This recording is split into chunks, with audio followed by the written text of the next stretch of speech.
여러분, 예수님은 베들레헴에 계십니다. 그러나 베들레헴만 있지 않습니다. 오늘 여기에 계십니다. 우리는 자꾸 베들레헴 가면 예수님이 있을 거요, 거기에 탄생했을 거요, 그런 말합니다. 예수님은 아니요, 교회만 계시는 거요. 그래서 이 교회 가면 경건해져 갑니다. 근데 가정에서는 내 마음대로 해요. 그 아니란 말이에요. 주님은 여기 계세요. 내가 있는 그곳, 내가 있는 일터, 언제나 함께 옵니다. 성탄절이 되고 연말이 되면 사람들이 다 말은 안 해도 외로워집니다. 저만 그런가요? 그래서 생각난 사람들이 가끔 있어요. 여러분은 누가 생각납니까? 한 해를 마무리하기 전에 주님이 오시고 뭔가 돌아보면서 생각나는 사람이 있어요. 저는 두 사람이 있어요. 하나는 장기려 박사님이요. 한국의 슈바이처라고 하는 장기려 박사님. 우리가 잘 아는 분이에요. 그분은 성탄절에 아침에 주님의 부르심을 받아서 떠나갔습니다. 그 장기려 박사님의 가장 큰 업적은 다름이 아니고 오늘 저와 여러분이 누리고 있는 것, 보험제도입니다. 의료보험제도. 그분이 청십자 의료보험조합이라는 국내 최초의 민간 의료보험 조합을 세웠습니다. 그리고 이렇게 표를 붙였답니다. 건강할 때 이웃 돕고 병 났을 때 도움받자. 1968년입니다. 여러분, 이때는 당시에는 의료보험 제도 도입은커녕 보험이라는 개념 자체를 모르던 그런 시절이었습니다. 근데 그분이 동료 의사들과 함께 당시에 담배값이 한 값이 100원이었답니다. 근데 월 의료보험이 60원이었답니다. 어떻게 이 담배 한 값도 안 되는 거 가지고 지탱했을까? 그 이유는 모두 인건비를 다 인건비를 빼고 그 보험만 이것만 했기 때문에 60원이라는 아주 적은 저렴한 가격에 보험을 했답니다. 그래서 많은 오해를 받았어요. 째째하게 장기려가 이 째째한 돈까지 사기친다, 그런 오해도 받았습니다. 보험은 모르니까요. 장기려 박사는 우리가 알고 있는 것처럼 대한민국 역사상 최고의 실력을 갖춘 외과 의사였습니다. 그러나 평생 낮은 곳에서 청렴한 삶을 살면서 어려운 사람들의 이웃으로 그 의술을 인술로 베풀었던 겁니다. 그래서 청십자, 사회복지, 장애자, 재활협회, 각종 복지단체, 청십자 병원 많은 걸 세웠습니다. 그리고 65년의 세월을 꼬박 인술 베풀며 봉사하는 삶, 박애의 삶, 그런 삶을 살았답니다. 그는 항상 이런 말 했답니다. 죽었을 때 물레밖에 안 남겼다는 간디에 비하면 나는 아직도 가진 것이 너무 많습니다. 그분은 고신대학 그 의과대학 병원 옥상에 가면요, 그 의과대학 옥상이 어떤 거냐면은 언덕백이에요. 아주 어려운 그런 지역이에요. 거기 있어요. 앞에 바다가 더 보이고요. 거기서 평생 사시다가 가셨어요. 그런데 불구하고 늘 자신에 대해서 나는 너무 부자입니다. 간디는 물레 하나 남겨놓고 갔는데 인도의 국부라고 일컫는 그분은 갈 때 이것밖에 없는데 나는 너무 부자입니다. 그래서 그분은 평생 동안 그렇게 살았답니다. 그래서 훗날 우리는 그분의 별명을 많이 붙여줬습니다. 바보 의사. 김일성 대학에서도 최고의 의사였어요. 남한에 내려오셔서 최고의 의사였어요. 그러나 모든 걸 다 내려놓고요, 평생 동안 주님을 섬기다 간 사람, 그저 바보 의사. 옥탑방의 성자, 한국의 슈바이처 작은 예수, 떠난 다음에는 그의 비에 주님을 섬기다 간 사람, 다른 한 사람, 얼굴 없는 누구요? 천사. 성탄절이 가까이 오면 금년 또 찾아올까 기대합니다. 이분 찾아올까? 올해도 찾아올까? 아니면 혹이라도 세상 떠나진 않았을까? 마음 변하지 않았을까? 조조가 기다립니다. 근데 금년 또 찾아와서요, 여전히요. 24년째랍니다. 한두 번을 할 수 있어요. 근데 24년째 한 해도 거르지 아니하고요, 힘들게 번 그 돈이 어떤 돈이에요? 근데 기부했어요. 간단하게 전화하면서 어느 교회 어디에 가면 이 박스 있습니다. 갖다 어려운 분을 위해서 써주세요. 그분이 누군지 모릅니다. 그럼 24년 동안. 그래서 우리는 그분을 얼굴 없는 천사라고 말합니다. 그리고 그곳에는 공원도 있습니다. 그분을 기념하고, 그리고 이분의 선한 영향력이 있어요. 혼자만 하는 게 아니에요. 이걸 받던 많은 분들이, 어떤 분은 교회, 국가에서 뭡니까 이거? 수급자, 어려우니까 정부에서 이런 거예요. 근데 그걸 모아서요, 이걸 모아서 기부하면서 나보다 더 어려운 이웃을 위해 써주세요. 이 한 사람의 영향력은요, 얼마나 놀라운지 몰라요. 이런 얼굴 없는 천사의 삶이 성경이 말씀하고 있는 믿음의 삶인 겁니다. 따라서 합시다. 믿음은 사랑이고 사랑은 섬김입니다. 아멘. 마태복음 6장 1절로 4절입니다. 사람에게 보이려고 그들 앞에서 여러분들의 의를 행하지 않도록 주의하세요. 만일 그리하지 아니하면 하늘에 계신 너희 아버지께 상을 받지 못할 겁니다. 그러므로 구제할 때는 외식하는 자가 사람에게서 영광을 받으려고 회당과 길거리에 사는 것처럼 그렇게 나팔을 불지 마세요. 사진 좀 그만 찍으세요. 그 말 아닙니까? 멀면서 대단한 신문에 대문짝만 내가지고 우리 이랬습니다. 그러지 말라는 거죠. 그러면서 진실로 너희에게 이르노니 그들은 자기 상을 이미 받았느니라. 너희는 구제할 때 오른손이 하는 걸 왼손이 모르게 하세요. 매여 내 구제함을 은밀하게 여세요. 은밀한 중에 보시는 너희 아버지께서 갚으실 것이기 때문입니다. 이 그리스도인의 삶입니다. 오늘 본문 볼까요? 우리가 지난 주간에 본 겁니다. 25장, 마태복음 25장은 1절부터 13절까지는 믿음 준비하세요. 주님이 언제 오실지 모릅니다. 아니 나도 언제 갈지 모릅니다. 그런 믿음 준비 잘 하세요. 어떤 믿음이에요? 주님 만날 준비하세요. 그 말 아닙니까? 주님 만날 준비한 믿음 가져야 주님 만나는데 그 준비 잘 하세요. 그러면서 열천의 비유를 들었어요. 그리고 14절부터 30절까지 해서는 하나님께 주신 그 믿음 가지고 달란트 가지고 오늘 삶의 현장에서 최선을 다해서 살아야 됩니다. 이게 믿음입니다. 직장에서, 가정에서, 일터에서, 교회에서 하나님의 재능 가지고요 썩히지 마세요. 묻어두지 마세요. 그게 아닙니다. 충성을 다해야 됩니다. 최선은 다했나요? 그걸 묻습니다. 그 다음 오늘 본문입니다. 인자가 자기 영광으로 올 때, 인자가 자기 영광으로 올 때, 천사들과 함께 그때 올 때, 그때 모든 민족을 그 앞에 모으고 그 다음 각각 구분하기를. 여러분, 주님이 오실 때에는 각각 결산합니다. 아무리 내 아내가 믿음이 좋아도 내가 믿음 없다면 아내 치마꼬리 붙들고 천국 가는 게 아니란 말이에요. 다 각각이에요. 전부요. 가족은 이 땅에서예요. 그 나라에 가면 다 하나님의 가족이에요. 왜요? 아버지가 한 분이에요. 아담의 후예예요. 그는요. 넓은 견지에서 보면은요, 거슬러 올라가면 아담이에요. 그 위에 하나님이에요.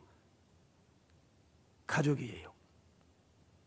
우리는 각각이에요. 각각. 하나님 앞에서 각각 심판을 받습니다. 구분을 합니다. 목자가 양과 염소를 구분하는 것이 이렇게 할 겁니다. 그때 주님 앞에 설 때를 말합니다. 오늘이 아니에요. 그날이에요. 연말이 아니에요. 그날이에요. 주님 앞에 설 때, 그때 임금이 대답하여 말합니다. 내가 진실로 너희에게 이르노니 너희가 여기 내 형제 중에 지극히 작은 자 하나에게 한 것이 곧 내게 한 것이니라. 참 이 말씀이 오해하기 참 쉬운 말 아닙니까? 1절에서 13절까지는 믿음 준비하세요. 이 말은 이해가 돼요. 아멘이에요. 왜요? 믿음으로 천국 간다고 했으니까요. 근데 오늘 본문은요, 그 믿음에 대한 얘기가 아니에요. 사랑과 섬김에 대한 얘기예요. 그럼 봉사가 섬김이 천국 간다는 겁니다. 하나님 앞에 아름답게 세워진다는 겁니다. 그럼 1절과 13절이 얘기하는 것과 다르다는 겁니까? 아니에요. 믿음은 사랑이고 사랑은 섬기는 겁니다. 이게 오늘 본문의 우리에게 내용입니다. 십자가, 여러분 십계명 가운데 이로 하나님 잘 섬기세요 1계명은 4계명입니다. 그래서 오늘 십계명을 하나님 사랑이라 그걸로 끝난 게 아니에요. 5계명부터 10계명까지는 이웃을 잘 섬기세요, 이웃을 사랑하세요. 사랑하는 건 뭐예요? 섬기는 겁니다. 그래서 5계명부터 10계명까지예요. 오늘 본문은 바로 10계명 가운데 5계명부터 10계명까지 이웃을 사랑하세요. 이것이 바로 참된 믿음이고 이것이 우리를 주님 앞에 아름답게 세우게 될 겁니다. 그 말입니다. 다시 한번 따라서 합시다. 믿음은 사랑이고 사랑은 섬김입니다. 아멘. 할렐루야. 여러분, 믿음은 머리에 있는 게 아니에요. 가슴에 있어요. 한 해가 저물어 갑니다. 지난해보다는 머리가 많이 커졌습니다. 신앙의 연륜도 쌓였습니다. 아는 것도 많았습니다. 그러나 내 가슴은 그만큼 따라 커졌는가? 믿음만, 이 머리만 커져가지고는 안 되는 거예요. 가슴이 커야 해요. 내 마음이 넓어야 해요. 믿음은 사랑으로, 섬김으로 열매 맺지 않단 말이에요. 거기 없는 믿음은 아니에요. 요한일서 4장 20절 21절이면 누구든지 하나님을 사랑하느라고 형제를 미워한다면 이건 거짓말하는 사람입니다. 왜요? 보는 바 그 형제를 사랑하지 못하는 사람이 어떻게 보이지 않는 하나님을 사랑할 수가 있겠습니까? 우리가 이 계명을 주께 받았으니 형제 사랑 계명, 이웃 사랑 계명, 바로 이 계명을 주님께 받았나니 하나님을 사랑하는 사람은 또한 그 형제를 사랑할지니라. 하나님을 사랑하는데 형제를 사랑하지 않는다, 외면한다, 그건 가짜 믿음이라는 겁니다. 야고보 2장에서 야고보 장로님은요, 참다운 믿음, 구원받는 믿음을 이렇게 정의합니다. 14절 19절 내 형제들아 만일 가정법을 사용해서요, 문법적으로 만일 사람이 믿음이 있노라 하고, 이 만일 사람이 열 때 사람이라는 이 사람에 저와 여러분 한번 대입해 보세요. 내 형제들아 만일 복목사가 믿음이 있노라 하고 그 다음 행함이 없으면 무슨 유익이 있겠습니까?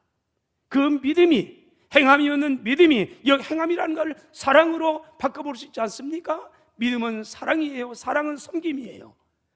그런데 이 믿음이 없으면, 이 사랑이 없는 것은, 행함이 없으면 뭔 유익이 있겠느냐? 그 믿음이 능히 자기를 구원하겠느냐? 못 한다는 거지요. 만일 형제나 자매가 헐벗고 일용할 양식이 없는데 너희 중에 누구든지 그에게 말하기를 평안히 가세요, 덥게 여세요, 배부르게 하세요, 아무리 하면서 그 몸에 쓸 걸 주지 않는다면 이것이 그 사람에게 무슨 유익이 있겠습니까? 바로 이와 같이 사랑이 없는 믿음은, 행함이 없는 믿음은 그 자체가 죽은 겁니다. 어떤 사람은 말합니다. 너는 믿음이 있고 나는 행함이 있으니까 행함이 없는데 믿음을, 사랑이 없는데 믿음을, 섬김이 없는데 믿음을 내게 보이세요. 나는 행함으로 내 믿음을 내게 보이리라. 내가 하나님은 한 분이신 줄을 믿느냐? 여러분, 저와 여러분이 말하면 네가 하나님은 한 분이신 줄을 믿느냐? 대답은 저와 여러분입니다. 아멘이지요. 맞아요. 그런데 이렇게 질문하면 잘하는도다. 그런데 문제가 있어요. 귀신들도 믿고 떠드느니라. 떠들지 말라는 거지요.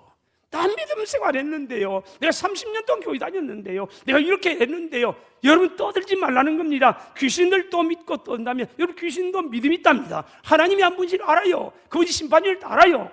근데 문제는 뭐예요? 안 믿어요. 그분을 대적해 가요.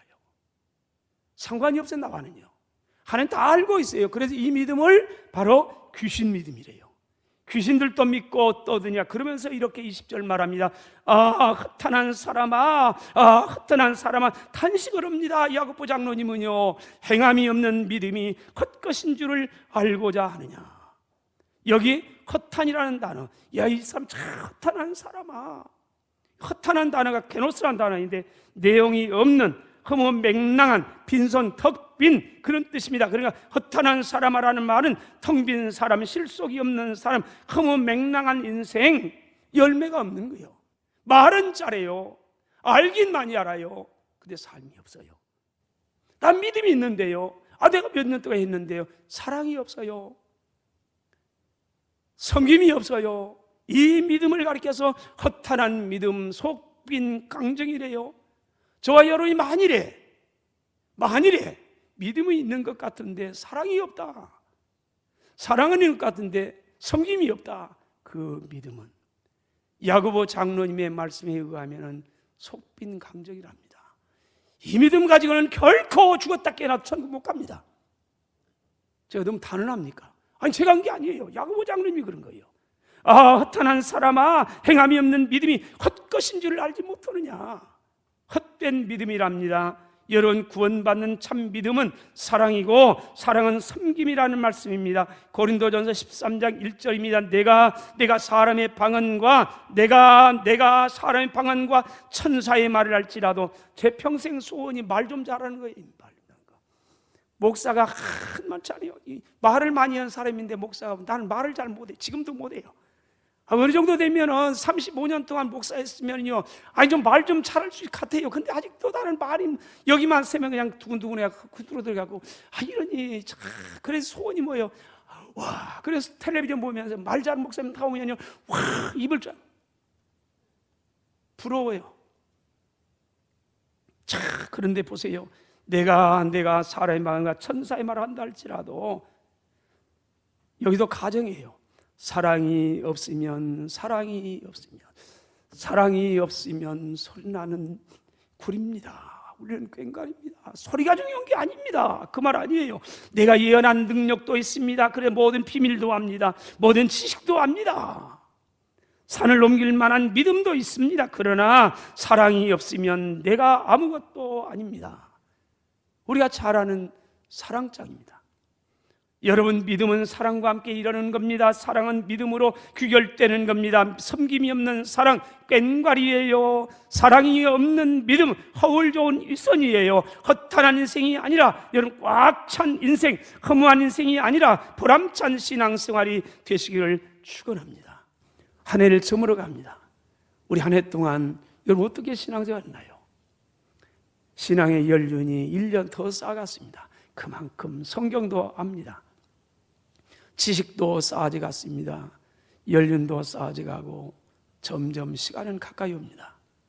그런데 그것에 아름다운 사랑의 열매가 오늘 맺혔는가? 만일 사랑의 열매인 섬김이 없었다면 저와 여러분의 믿음은 허탄한 속빈 강정입니다. 허무맹랑한 헛된 인생의 한 해였습니다.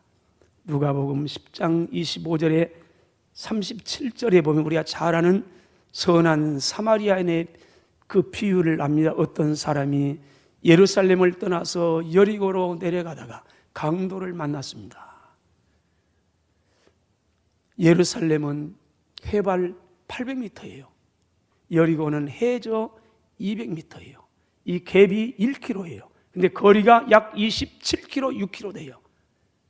26km, 27km 거리에, 짧은 거리에 갭이 1km의 차이가 있어요. 그러니 내려가요. 팍 내려가는 길에 보면 계곡이 있어요. 지금은 터널이 뚫려서 그래도 뭐 남산 2호 터널 좀 뚫려가지고 좀 낫습니다만은 그래 급경사예요. 그래 계곡이 많아요. 계곡이 많으니까 당시에 누가 많이요? 강도가 많이요. 이 예루살렘을 떠나서 여리고로 내려가다가 그 강도를 만났습니다. 있는 거 다 빼앗겼습니다. 겁안 죽게 되었습니다. 사경을 헤맬 때 뭔가 지푸라기라 잡고 이런 심정인데 그때 마침 제사장이 지나갑니다. 이 제사장은 왜 어떻게 구분해요? 알아요. 옷이 다르니까. 제사장 옷이 달라요. 그러니까 이 강도 만나 겁안 주고 가는데 희망의 등불 아닙니까? 살았네. 그래도 제사장이니까. 이렇게 죽게 된 나를 그냥 외면치 않을 거지. 소리쳤습니다. 날 좀 보세요. 날 좀 보세요. 제가 봤습니다. 근데 갈등이 옵니다. 만일에 내가 가서 저 생명부터 있을 것 같은데 만일에 손대다가 죽으면 죽음을 대하면 일주일 동안을 모든 일 스톱이에요. 제사 임무를 못해요. 지금 예배를 들어가는지 뭐를 가는지는 잘 모르겠습니다만은 어쨌든 제사장이 갈 때는 뭔가 있어요. 제사장 일이 있어요. 그런데 시신을 대하면 그 일을 모든 걸 거르기 때문에 못하게 돼 있어요. 그래서 갈등합니다. 저 사람을 가 토할 것인가? 아니면 내 일 때문에 가야 할 것인가? 순간 선택을 해야 합니다. 제사장은 선택합니다. 내 일, 내 사명. 그래서 눈 딱 감고 질끈 감고 못 본 채 하고 떠나갑니다. 강도 만난 사람은 어땠을까요? 두 번째, 그를 돕는 사람, 레위인입니다. 레위인은 이 성전에서 제사장을 도와서 예배를 돕는 사람입니다. 이분도 똑같습니다. 죽음을 대하면은 이 일을 다 할 수가 없는 거예요. 그래서 얼마든지 변명의 여지가 있습니다. 내가 돕기 싫어서 그랬는가? 나도 하고 싶었는데, 내 일이 있는데, 이것 때문에 못했지. 얼마든지 빠져나갈 수 있습니다. 저와 여러분의 모습 아닙니까? 성경은 이렇게 말합니다. 이 사마리아인 33절에 그를 보고 불쌍히 여겨 그를 봤습니다. 의사가 환자를 보는 것과 저와 여러분들이 환자를 보는 건 달라요. 저와 여러분들이 환자를 보면 왜 아팠어? 약 먹어. 그거 끝나요. 그러나 의사는요, 마음이 아파요. 마음이 통해요. 그게 의사 아닙니까?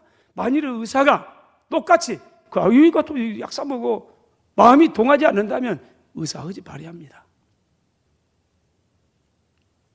사마리아인 같습니다. 가서 다 했어요. 그리고 그걸 보고 불쌍히 여겼다. 마음이 통했습니다. 이 불쌍히 여긴다. 이것이 컴패션입니다. 이 컴패션의 말은 컴이라는 단어와 패션의 단 두 단어의 합성어예요. 컴은 함께 연다. 패션은 고통, 아픔. 그리고 컴패션, 불쌍히 여긴다는 건 공감하는 겁니다. 공감하는 마음. 그래서 마음이 짠한 겁니다. 그래서 반사를 쳐놓고 가던 길 멈추고 가서 치료했습니다. 그리고 그를 나귀에 태워서 오늘 말하는 보건소에 데려다주면서 치료해 주세요. 내가 이제 바쁜 일정 때문에 가긴 가는데 내가 다녀오면서 들리겠습니다. 그리고 치료비를 드리겠습니다. 그리고 떠나갑니다. 예수님이 묻습니다. 제자에게 이 세 사람 중에 강도 만난 자의 이웃이 누구인가? 이구동성을 말합니다. 그거야 자비를 베푼 사람들이지요. 그래서 성경에 37절에 주님이 이렇게 말합니다. 가서 너도 이와 같이 하라. 너도 가서 이와 같이 하세요. 여러분들 그렇게 하세요. 제사장이 중요합니까? 중요하지요. 레위인이 중요합니까? 중요하지요. 그러나 그보다 더 중요한 거, 그분의 일이 있지요. 일 소중하지요. 그러나 그보다 더 소중한 게 있습니다. 한 생명을 살리는 거, 나를 꼭 내 도움을 받아야 할 그 사람이 그게 손을 펴는 거, 이게 믿음입니다. 오늘 저와 여러분들의 진솔한 고백이 되면 참 좋겠습니다.